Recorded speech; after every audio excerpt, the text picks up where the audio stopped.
Hello, grammar enthusiasts. A warm welcome back to our channel, the hub where we simplify English grammar, making it fun and easy for you. Today, we're diving deep into an exciting part of the English language, modals. These modals, often referred to as modal verbs, are powerful auxiliary or helping verbs that add distinctive shades and subtleties to our sentences. They allow us to express varying degrees of certainty, obligation, and possibility, among other things. In simpler terms, they modify the mood of the verb and help us depict our thoughts more efficiently. So without further ado, let's dive in. These are common modals that we encounter frequently. Can, could, may, might, must, shall, should, will, would, and ought to. Each of these modals is unique in its own way, playing a distinct role in conveying various moods and meanings. To understand these modals in a better way, we need to comprehend the rules they follow. So let's dive into some basic rules that govern the usage of modals. Rule number 1, there's no S in the third person singular. This is quite unlike other verbs. For instance, we say, he can swim, not he cans swim. This rule applies to all modal verbs, keeping the language consistent. Rule number 2, the simple word not is used to negate modal verbs.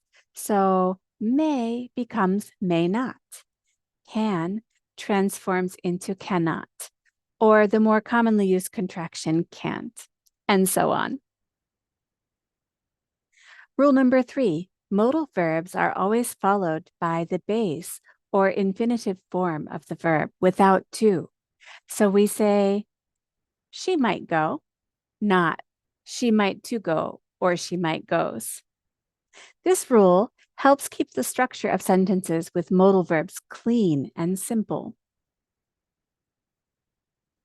Rule number 4, modal verbs don't have continuous or perfect forms. Unlike other verbs, we don't have forms like he is musting or he has could. This rule makes modals simple to use as we don't need to worry about changing their form based on tense or aspect. Now that we have the rules down, let's explore where we can use these modals. What scenarios are they perfect for? Let's delve into some common uses. Ability. The modals can and could often come into play when we want to express ability or capacity. For example, when I say, I can swim. Permission. When asking or giving permission, we generally use can, could, and may. An example would be, may I use your phone? Possibility. To express something that is possible or likely, we use may, might, could, and can. For instance, it might rain later. Necessity and obligation. When we need to express a necessity, an obligation, or something of vital importance, we use must, have to, need to, and ought to. An example would be, you must finish your homework.